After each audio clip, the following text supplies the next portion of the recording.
Folks, welcome into sportsbookreview.com. This is Wednesday. This is your Major League Baseball show. I'm Donnie Seymour. He's Jason Radowitz. The tropical storm skies have cleared. Jason is now in Kentucky. I'm in New Jersey. But you know what? The same thing happens each and every day, Jason. Cashing in on big bets, which is what we did yesterday. Welcome in. We are glad to have you, Jason. You escaped. You're live. The people were worried yesterday. Yeah, that was pretty wild. The storms really hit and I lost power. Then I just took my stuff and said, I'm going to Kentucky. So now I'm here in Kentucky. I'm in a new place here. I actually fooled some of you guys while the games were going on. I was driving, so I couldn't tweet and drive. So my girlfriend actually tweeted the win. So you guys all liked and retweeted my girlfriend, not me yesterday. So I tricked a lot of you guys. But yeah, 4-0 day for me in the MLB, and also won an NBA play as well that I also post on Twitter. So really great day for me. Hopefully I can continue that on with my Kentucky Mojo today.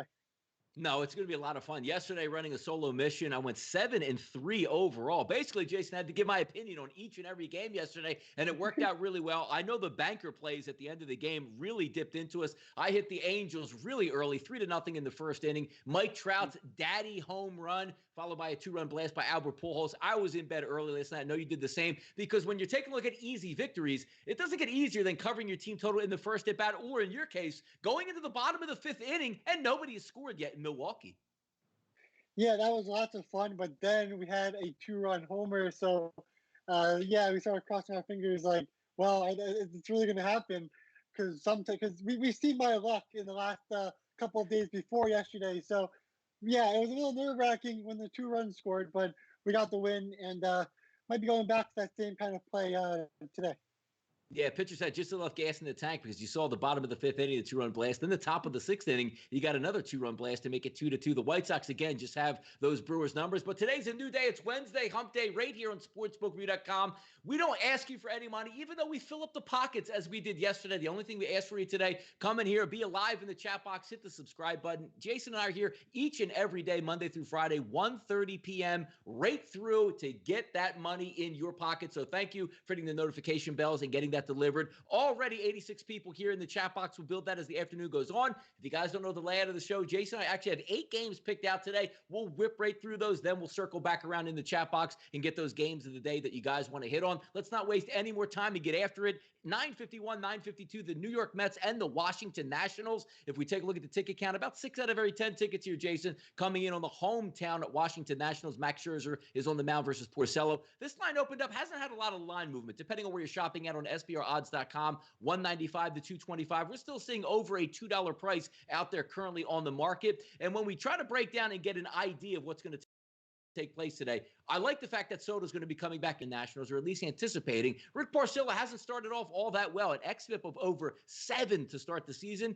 He's only had 36 batters, but both right-handed batters and left-handed batters certainly taking shots at him. But the problem's going to come in here. Max Scherzer with a nice bounce-back start. And again, off his opening night start, where he struck out double digits, looked to be back in form and command. Now he's going to take the mound again. Not getting a lot from the right side of the plate off him, or the left side of the plate. And again, a K percentage here, Jason, of 40%. Looking at the lineup anticipated tonight for the Mets, they haven't done much versus right-handed pitching. Only one guy, the leadoff guy, Brandon Nimmo, 31 plate appearances this year off of right-handed pitching, a weighted on base average of 443. The rest leaves a lot to be desired. I'm looking this way in the first 5 innings of this game. A team total over 2.5 for the Nats, Jason. What are you looking at here with the Nationals and the Mets?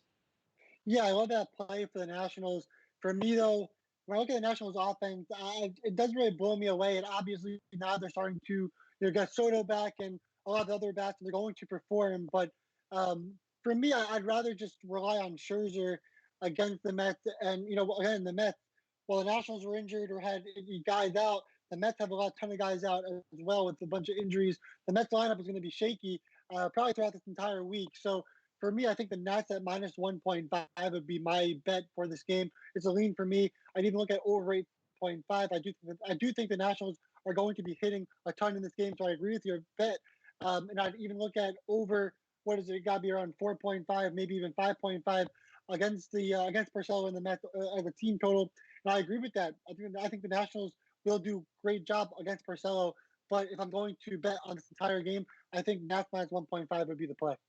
No, and I think both of our plays are correlating on this one because if you're looking at it, I think Scherzer's going to have a really good night, but I also think the Washington bats will come alive. And then if we're saying, all right, well, if Scherzer only goes 6 or 7 innings, you get a couple innings left late in that game to see if the Mets can do some damage. I think we're aligned on the right side here. I do see a Washington Nationals victory in this game. I think they can get to Porcello early, and that's what we'll lean on this. Thanks, guys, checking in. 150 people already 4 minutes into the show. Abel, Alex, Jared, Jose, Alberna, Bold, welcome into the chat box. Let's keep this train moving. 9:53, 9:54, Boston and Tampa Bay. Now, last night, me and Jason went head-to-head on this one. He was the better man. I had a nice 1-0 lead early. I'm like, yeah, got you tonight, Jason. And, of course, in the 5th inning, the tails changed, and Tampa Bay was able to cruise to an easy victory in that one. Today, much like the same, it looks like 6 out of 10 tickets actually coming in on Boston being the road team here. Total sitting at 8.5, but we do have some reverse line movement depending on where you're shopping at. Pinnacle opened up very early here, Jason, at 163 as a favorite for the Rays. That's down to 140. But the prevailing line across the board, like Chris opened up at minus 147, they're only at 145, so not a lot of line movement. I'm looking in this direction for the Rays. I'm going to jump ship from what I had last night and go with the Rays on the money line for the game. It's not that bad. I got it earlier today about 141, so it has dipped back a little bit. If we look at the tail of the tape and some statistics here, Yarbrough is going to be on the mound, the lefty. I think Boston will have some decent bats here. Pilar checks out well. Bogarts checks out well. Vasquez checks out well. But also, when we take a look at the flip side here, I think it's just a matter of Martin Perez being on the mound. I just don't trust him. He's going to be on the road in this one. Brousseau low and Martinez having success early on in the season against left-handed pitching. I think they're just too much here. The Rays at home, I believe, 5-1 or 6-1 already on the season. I look for them to extend that tonight with a victory here. Yeah, Yarbrough he's not a guy who's going to strike batters out or whatever, but he's able to get small contact. He's a great pitcher, gets outs pretty early in counts, and that's what keeps him in games and keeps the Rays in games in this one. Going up against Martin Perez of the Red Sox, obviously Perez, a guy that gets hit hard. They have great stuff. And you talk about the Red Sox, their pitching is pretty freaking brutal. And we just saw Eovaldi get out in that one inning. Yeah, I don't see how the Red Sox are going to be able to win this game against Yarbrough and the Rays. I like the Rays in this one as well on the money line for sure. Going to Minnesota-Pittsburgh, yes, it was an early game. So we had about a 2 o'clock start, just got off the air, and I gave out the team total for the Twins over 4.5, which covered, I believe, by the 4th inning of that game. I'm seeing a lot of the same things that I liked yesterday, Jason, in this game. 9:57, 9:58. The only reason it flips over because Major League Baseball is doing this odd thing of 2 games in one city, 2 games in the next. So now we're going to be in Pittsburgh as opposed to Minnesota. 6 out of every 10 tickets coming in here on Minnesota. If we take a look, some reverse line movement, though. Opened up offshore at SBRodds.com with Pinnacle at minus 170. Chris at minus 189. That now sits at minus 60 and 165. But the total here has gone up a little bit. 8.5 to 9.5 with Pinnacle, 9 to 9.5 on Chris. If we get some contact going today for the Twins, which I think they will. They should be successful. But it's not really so much if you're looking to bet a side in this game of what you're going to get out of the Twins offense. It's basically Dobnak's on the mound. I mean, not a dominant pitcher, not a huge strikeout guy, walks guys a little bit, but the key factor here also ground ball percentage early in the year of 68%. So from a team with very little power being the Pittsburgh Pirates, good luck on driving the ball deep in the gaps or, hitting home runs in this game. And just looking at the overall lineup, anticipated being, and actually it's the official lineup out, not a lot showing. All eight out of the 9 guys here with an ISO that's underperforming. Just one guy in the lineup that I would trust against Dobnak tonight, and that's Moran. The rest leaves a lot to be desired. I think Minnesota hits in this game, but I also think they're going to dominate. I'm going to go with the Twins' first 5 run line of minus 125. I'm going to take the bats out of the equation. I think the Twins will do enough on offense, but I just trust their pitching more against Williams today. So I'm going to lead on the Twins in the run line for the first 5. Jason, go ahead with it. Yeah, Dobnak, he's a guy that we don't really talk about. He's kind of flown under the radar a little bit. He had 5 starts last season, 9 games, had a 1.59 ERA and a 2.9 FIP. This season, in 2 starts, a 2.85 FIP and a 1 ERA, getting ground balls at a really high rate, leaving guys on base at a solid rate. Dobnak's a good pitcher. Like I think it's time to just to zero in on the fact that Dobnak's actually a good pitcher. He's had enough starts where we kind of see, okay, Dobnak can actually perform. So I like that play for you. But we're going on the other side of the Pittsburgh Pirates. Trevor Williams, a guy not very good. Okay, 6.19 FIP in 2 games, 5.12 FIP last season, 5.38 ERA, allowed almost 15 home runs on 5 balls. Doesn't get many ground balls. BABIP is high, home runs are high. And the Twins, they have 15 home runs versus right-handed hitters against right-handed pitchers this season already, out of like 16 home runs on the season. So yeah, I love the Twins offense in this one. Also like Dobnak. So I'm going with over 4.5 for the Twins on the team total, but I wouldn't stop you for going Twins at minus 186 or Twins at minus 1.5. I think the Twins 9-2, Pittsburgh 2-9 have a clear edge in this one. I go with the Twins all the way. Yeah, I'm not really leaning on or liking situations where there's a runner in scoring position with under 2 outs, and Gerard Dyson keeps on coming up to the plate. So I think the Twins should be able to get an easy victory. Hitting the chat box here, Dan Maurer, Twins, mashed baseballs, Padres, 1996. Hey, Donnie. Hey, Jason. Good work yesterday. Del Toledo, he has the Pirates. Jared Schrader chiming in. Line is fishy. Twins would be a lot higher than minus 175. I'm certainly not taking the Pirates, but could be a trap spot. I would tend to agree with you there, but keep in mind also, it is a road game. So minus 175 or higher is really, distinct advantage for the team coming to town. But we'll see how it plays out. It's baseball. Still got to run, still got to hit, still got to win. But when you're looking between the Pirates and the Twins, man, that lineup leaves a lot to be desired in Pittsburgh. Let's keep going here, Jason. 961, 962, Cincinnati and Cleveland. Antone, I believe is how you say the name, or Antony. Somebody can correct me here in the chat box. Clevenger will be the pitcher that's going to go opposing him for the Cleveland Indians. 65% of the tickets coming in on those Cleveland Indians. If we take a look at the line, and it's ripping up here. Pinnacle opened up here to minus 120. That sits at a minus 160. Chris opened up at 150. That now sits at 167. 8s to 8.5s with the totals that are across the board here. Keep again in mind, only 17 batters Antonio's faced this year. But again, it's this Cleveland lineup, which is enigmatic. Came up obviously a little bit big yesterday at some times that they needed it, but a lot to be desired here. They'll be able to stack a ton of left-handed batters against the righty today, but they haven't done very much damage. If you take a look at Clevenger from the opposite side, an xFIP of 5 to start the season, both lefties, Jason, and righties are having their way with him here. I actually like a little bit of a side here. The Reds team total over, and I'm getting it pretty cheap here at 3.5, minus 120 for the game. I think that lineup should be able to hit. I'm going to get a full 9 at bats for what I feel, or actually have to get a full 9 at bats being the road team. I'm going to think the Reds are going to get 4 runs or more in this game. I'm going to go the over Reds on the team total. How about you? Yeah, this is an interesting game because I watched TJ Antone in his first game. He came into relief after a really poor outing by the Red starter, and then kept the Reds in the game for 4.1 innings against the Cubs. They ended up losing that game 8-7 on a Votto line drive that was caught that should have been a base hit and would have won the Reds the game. So he looked really good in that start in his first major league, or not a start, but first major league performance. He looked solid. So just to see the Indians line kind of creep up this much, I would have to side with the Reds at this point. I like the Indians at around minus 125, but if you're telling me the Indians are now going up at around minus 150, minus 160, the Reds would be the play for me as the value play. I agree with the Reds scoring 3.5 or 4 runs in this game, but I also looked at the under 8 in the entire game. If it's up at 8.5 or 9, definitely think that that's a play as well. Again, Antone looked really good in that first game. Clevenger has struggled a little bit, but we know what he's capable of, especially against the Reds offense that's been struggling, just like the Indians have as well. Both offenses have been pretty bad throughout the entire season. So I look at under 8, and I look at the Reds as a value play. If you got it earlier at around minus 125, I would side with the Indians and Clevenger. But if you're looking at the Indians at minus 160, I'll look at the Reds then.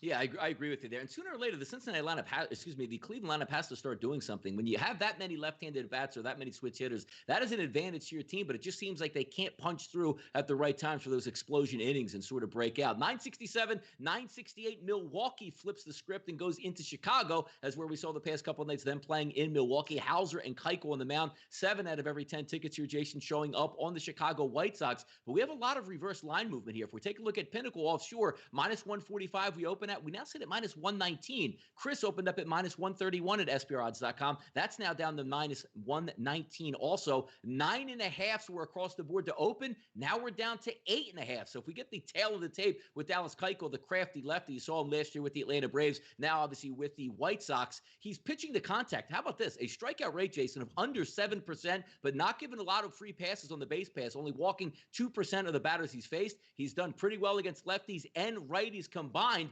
but it's not so much to me when I take a look at this game of who I don't like or maybe Hauser's a decent pitcher. It's the lineup for the Brewers just seems broken. And the reason it's broken is because you have a high-priced guy in the middle of that lineup, an MVP caliber guy that is striking out, repeatedly, looks like with bases loaded, one out, men on second and third, one out, just not able to get those hits underway because, again, another two-run night for the Brewers. I'm going to lean on Dallas Keuchel and the Chicago White Sox getting a cheap price here, and I'm actually going to take them in the first 5 innings just to go pitcher versus pitcher, leave the bullpens out of it. I'm getting a minus 115 here on the White Sox, and I'll lean on that just because I'm fading that Brewers lineup right now, Jason.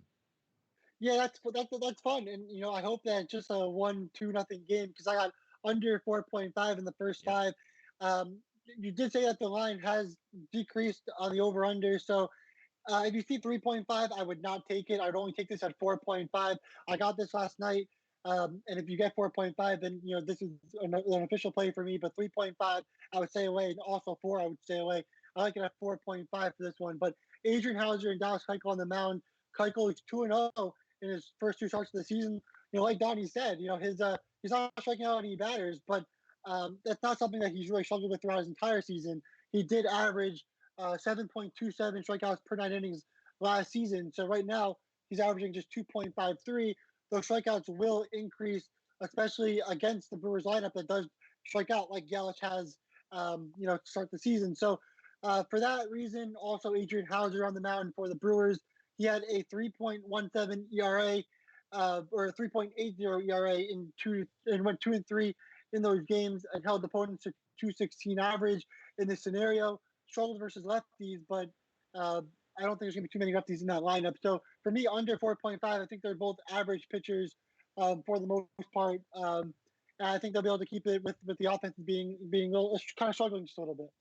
Yeah, we'll see if we get some key hits there by the White Sox. This one, checking out the chat box, Vincent says, Jason, with the freshie cut, Jose Farfan says, this game is minus 170 right now, talking about the Brewers and the White Sox. Del Toledo, I'm riding the Shy Sox winning streak until they lose. But he also brings up a good point. They are a little bit banged up and dinged up, but still should have enough power in that lineup. Over 240 people currently watching live in the chat box. Thank you. Hit the subscribe button, turn on notifications. But more importantly here, when we ask that, you guys are actually doing it, and we really appreciate it because just last week we had 65,200 subscribers. You know where we're at now? 65,900 subscribers. Just a few people away from getting 66,000 total subscribers. So we do thank you for that as well. 973, 974, Texas and Oakland, Gibson and Manea, the lefty on the mound for Oakland. Roughly a 50-50 ticket split here. Not a lot of line movement. Chris opened up offshore here, Jason, 173. That now still sits at 170, 175 offshore for Pinnacle. That sits at about 165.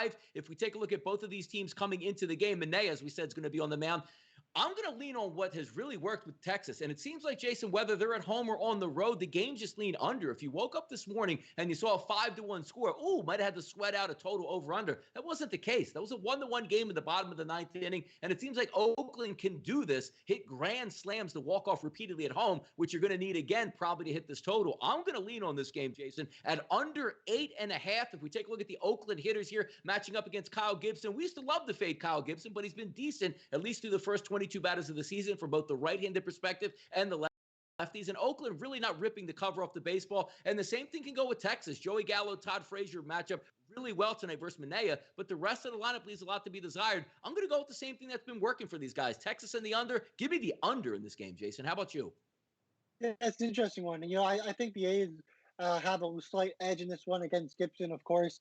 With Manea on the mound, he's lost 2 straight outings to begin the season. He's allowed 9 runs, 7 earned runs, but 7 strikeouts and no walks. So he's not struggling with his command, and his BABIP is a little bit higher. I do think that regresses going to this game, especially against the Rangers that don't have one of the better offenses. So while I think that the Athletics can score runs against Gibson in this game, I see what you're saying when you're going with the under in this game. I do think it might go over. Manea's been getting hit a little bit harder in this game, but this is a toss-up for me. That's why I'm not taking this game as an official play. And I'm just looking at how Manea's getting hit hard in those 2 games. But again, no walks, 7 strikeouts, and the BABIP will regress. So if that does, then you're sitting well with that bet. So that's why I'm not taking the bet, because I do think it will regress, and I'm hoping that your bet hits instead of my special little lead.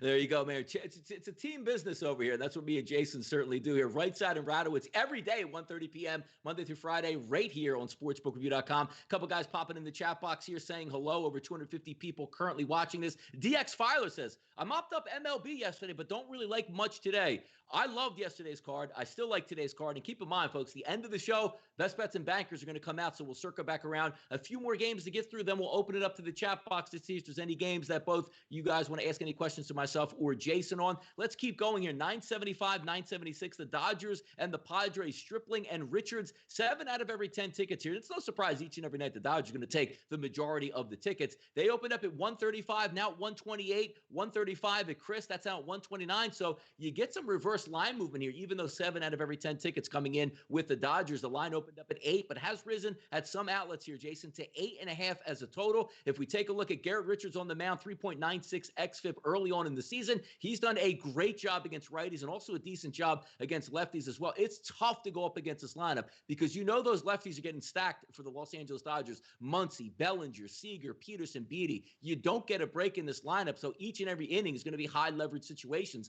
But the thing I like in this game here is not so much a side itself. Ross Stripling's on the mound, xFIP this year through 48 batters, roughly about a 5, which is not very good at all. Not striking a lot of guys out, giving up some fly ball percentages. Right-handers have been able to get a nice right-handed lineup tonight. I do like the Padres, but not for the money line. I actually like them in the first 5 innings of this game. I'm going to go with a team total. You know what it is? Just 1.5. So he can scrape together 2 runs off Stripling in this one to cash this ticket. I'm going to go with the Padres first 5 innings team total over 1.5. Jason, how do you see this game? Yeah, I love the Dodgers in this matchup. I got the Dodgers at minus 125, and I took that right away. I was looking at over 8. Garrett Richards, he's a guy with a high walk rate and a high hard contact rate. And this season as well, when you combine those, I mean, it's a small sample size, but he's been getting hit so hard and has a high walk rate. His walk rate is near like 12%, and his hard contact rate is like 52%. He has a high ERA as well. So for me, the Dodgers, you always like to talk about how their team launch angle, all those lefties in that lineup for the Dodgers. I love the Dodgers lineup versus Richards in this one. Richards has done well, but he's been a little bit lucky with that hard contact, been walking a ton of batters, and we've seen when the Dodgers get guys on base, it looks like the merry-go-round continues to move and move and move, and they start scoring runs and have a big inning versus these guys that allow runners on base. And if he's going to be walking 12% of the batters, and the Dodgers get on base, I love the Dodgers and their power numbers. They could hit some really long balls with guys on base, and it could be an early day for Richards and a great day for the Dodgers. So Stripling, for me, he's done well enough. 12.1 innings, allowed 8 hits, 4 runs, 2 home runs, 9 strikeouts, and 2 walks. He's been a lot better than Richards. He's an average pitcher, maybe just above average.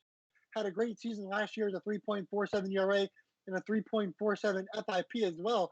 So I like Stripling in this matchup against the Padres. Again, the Padres, they do have a good offense, but the Dodgers have much better offense. And they're going up against a guy like Richards, who's got 2 things bad going for him: the hard contact and the walks. And those 2 things the Dodgers could really capitalize on.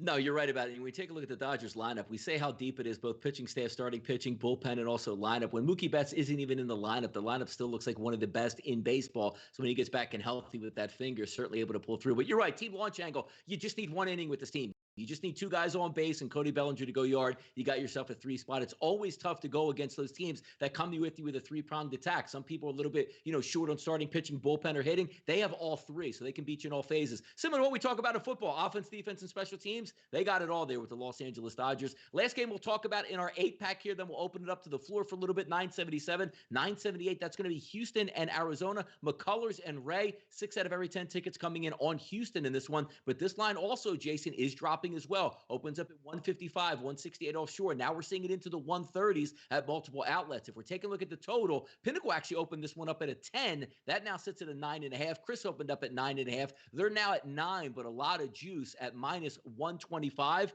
And I think we're going to get runs in this game. I like the over 9, figuring that both teams can get at least 4 runs. But also what I like as well is the Houston team total over 5. And the reason behind that is if we're going to take, Robbie Ray, who's going to strike out a lot of guys, but he's going to walk a lot of guys as well. Both people from each side of the plate, left and right, through about, what's he got, 43 batters on the season, launching on him from both left side and right side. You got that lineup packed in there with Springer, Altuve, Bregman, Gurriel, Correa, just to name a few to start out that lineup. I think they're going to hit this guy. I think there's going to be guys on base, maybe even need to extend it into the bullpen and continue that. But if I'm going to take Houston in this spot, I'm going to get a full 9 at-bats as the road team here. I'm going to take the team total over 5, and if I like it over 5, there's no reason to believe here also that the Diamondbacks can't hit Lance McCullers, who's really struggled to start the season here, Jason.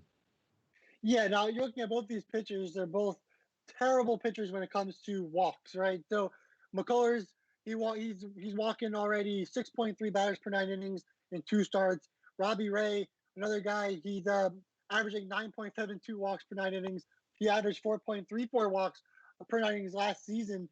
So you got 2 guys with crazy walk rates. A lot of runners will be on base, and you just have to hope that McCullers and Ray let up some runs with the guys on base, and that over will hit very quickly. So yeah, I like the over 9 in this matchup as well. It's a lean for me in this one, just because I think Ray is a little bit more has a little bit more potential than McCullers does. It's not saying much about Ray, but it's also not saying much about McCullers. I think both these guys are a little bit overrated for what they give with how they've been pitching to start the season. I just don't like either of them and what they've done. So I'd probably go with the underdog here in the Diamondbacks. Get that plus money in a game that I think is going to be pretty close, and the Diamondbacks are home.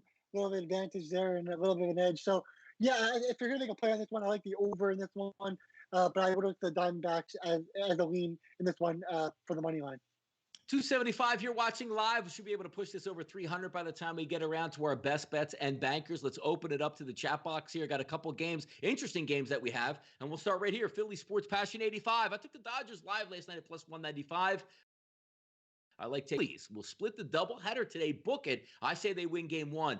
This is really interesting. I'm glad we were able to bring this up and have extra time because the Philadelphia Phillies and the Yankees are going to play a doubleheader. It's something that in Philadelphia we haven't seen before, and it's kind of interesting in Major League Baseball where one team's the home team one game, and then the next team's going to take the play. So the Yankees will be home game 1, Phillies will be home game 2. But how about this? A 7-inning doubleheader, which I think is a major advantage overall for me, Jason, at least looking from a Phillies perspective. They're going to throw their 2 best pitchers out there, Nola and Wheeler, and say, you know what? We're probably not going to need a bullpen because that's a major detractor for the Philadelphia Phillies. But just looking at what Philly Sports Passion is saying, I agree, and I was thinking about this all morning. I don't just like to throw picks out there, just throw money around. But I got to tell you, Jason, if you're going to get plus money on the Phillies in both of these games, it's not a bad way to look at taking them in both and say, you know what? The worst case scenario is split. I pick up enough dollars to maybe go take myself out to McDonald's or Burger King, but maybe they take 2, which I don't know if they're going to be able to do, how hot the Yankees are. But having 2 good starters out there, maybe no bullpen in your home ballpark, is that worth a swing shot and say, you know what? Just take the plus money in both games, and worst case scenario, you split and take a little bit. You say, you know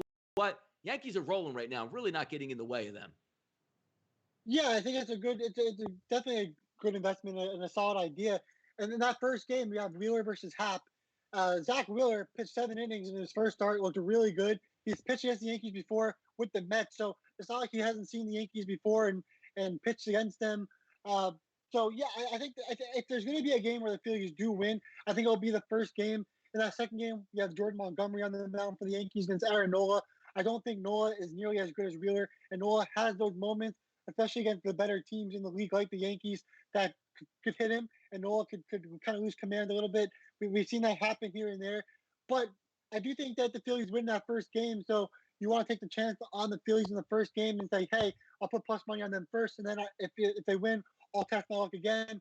Or you can say if they lose, I'll test my luck again and try to scrape back the money that I already lost. But for me, I think the Phillies will definitely have a chance in that first game. So you can look at hedging in the second game, looking at the outcome. But for me, yeah, the Phillies in the first game, the Yankees in the second game. But yeah, I think Phillies will at least win 1.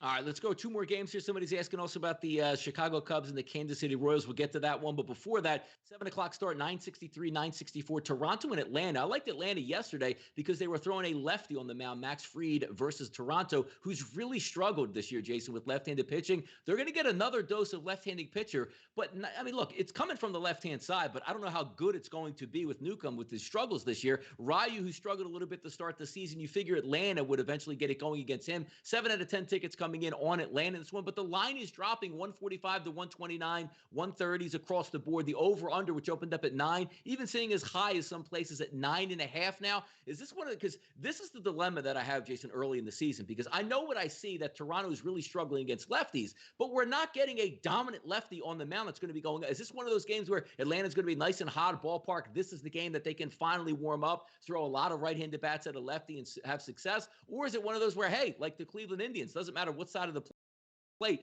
If I'm looking at this game from a betting perspective, I would like to lean on Atlanta just being home, but sooner or later, Toronto's got to wake up, and this might be the night to do it against one of their, underscoring pitchers, to say the least.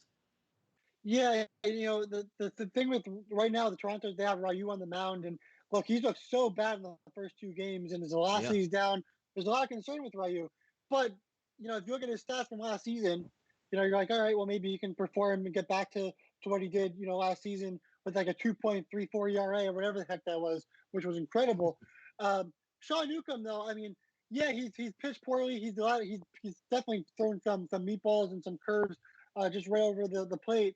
But he's looked good in the first couple of innings. Then he struggled to finish the games. Ryu just looked really bad throughout the entire game. So maybe if you want to look at the Braves, look at the Braves in the first 5 innings and say, hey, Newcomb's going to be able to hold it down for those first innings, and then he won't be able to close, but at least he'll be able to hold it down in the beginning. And with Ryu on the mound pitching pretty poorly, then you have the Atlanta Braves to score 1 or 2 runs against Ryu at least, and then you'll get that win. So maybe even looking at the Braves in the first 3 innings, that's not something I would recommend or normally do, but that could be a something to look at for this one.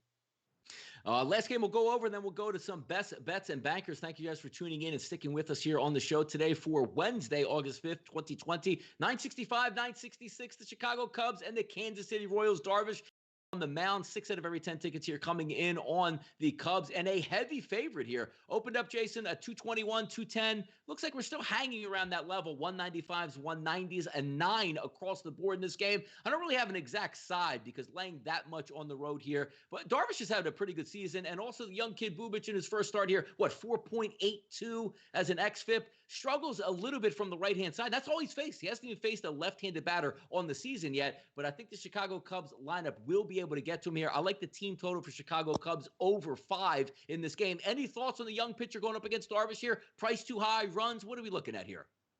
Well, I think it's funny. I always see on Twitter, a lot of people are like, well, Darvish is overrated. Darvish this, Darvish that. Darvish was incredible last season after the All-Star break, and he's looked fine and just pitched a really great game in his last start as well. I think it was against the Pirates where he allowed just 2 hits, 7 strikeouts, and 1 walk, again, against the Pirates. But he's looked really good in that start. I think he carries the momentum over to the Royals offense that hasn't been like that great this season so far. So yeah, for me, I think 5 would be the play. Also look at under 9 in this matchup. The thing with Bubic is he didn't look terrible in that first start. He did have an FIP of 7.07, but I do think Darvish holds it down. So for your bet, we'll just say the Cubs are going to score 6-7 runs, and the Royals will score 1, if that. Maybe even looking at the Royals to score, under their team total, which is probably around 3.5 or 2.5, which would be something to look at as well for that one. So yeah, I would look at that as the play as well. I like the Cubs in this one all around. All right, the end of the show. This is what you guys tune in for, right? You sit through 30 minutes of me and Jason yelling at you, and then you say, you know what? Show me your tickets. Show me some winners. Let's get after it. I'll go first. There were 2 games I really liked today, both of them team totals, and it's kind of hard to make a decision, but we're on the air. We're asked to give our decision, and here's what it came down to. The Houston team total over 5 versus Arizona, or the Chicago Cubs team total over 5 versus Kansas City. Jason, I'm riding the Lightning because the Cubs have been so good to me. I'm going to go with my best bet banker play, the team total over 5 at -110, which I got at FanDuel for the Cubs. Look, 6 is a tough number to get to in Major League Baseball. There's no doubt in my mind I think the Cubs are going to approach that. So if they're going to get to 4 or 5 in that range, there's no reason why they shouldn't get 6. A young kid, I'm going to get a full 9 at-bats from the Cubs since they're not at home. They're on the road, so they're prohibitive favorite. At least they're going to get their full 27 outs. I think they can get to this young kid early, tackling some runs with the bullpen. I'm going with my Chicago Cubs team total over 5. That's my best bet of the day. Jason, take it away. Yeah, so we're going to look at the Dodgers at minus 125 over the Padres. That's my official play and banker for today. Also, I'm going to be looking at under 4.5, and it might actually be at 5. So I'm going to look at that. You might be able to get it at 5 at minus 120. So I'm probably going to get it at 5. I had it at 4.5 yesterday. So if you see it at 4.5, I would take it. If you see it at 5, I would absolutely take it. Either way, I agree with this play. So under 5 in the first 5. Brewers at White Sox. Again, I would agree with 4.5 for this one. I'm taking 5, but you can also get it at 4.5. That's completely fine. I agree with that bet at 4.5. And then lastly, over 4.5 for the Twins over the Pirates and Trevor Williams. The Twins bats, they've been absolutely destroying right-handed pitching with power. I expect them to have some more power in this one, as Williams is allowing 1.67 home runs per 9 innings last season and 2.16 home runs per 9 innings this season. So the Twins can score 2 runs and get a couple guys on base for both of them. They already get their team total. So another official play over 4.5 for the Twins. I love it, man. Look at the chat box here. Some people say they can't get the 5 on the Cubs. Some people take it at 5.5. Look, if I like the game at 5, you know damn well, sure, I like the game at 5.5 at plus money. So go ahead, let's get that 6-pack, and nobody worry about it. It will be graded at 5, but I do like it there. Let's get a Cubs 6-pack. This has been a fun show. Jason back in the fold. It's nice that I can catch a breather here and have somebody as my compadre that can certainly go along and dice that information out. We do want to thank you guys for tuning in again. Over 300 people tuned in live to watch the show. Hit a retweet after the show is over. Also, please hit the subscribe button. Check out SBRpicks.com, SBRodds.com, and also sportsbookreview.com. He's Jason Radowitz. I'm Donnie Seymour, and this is your Major League Baseball show right here on sportsbookreview.com.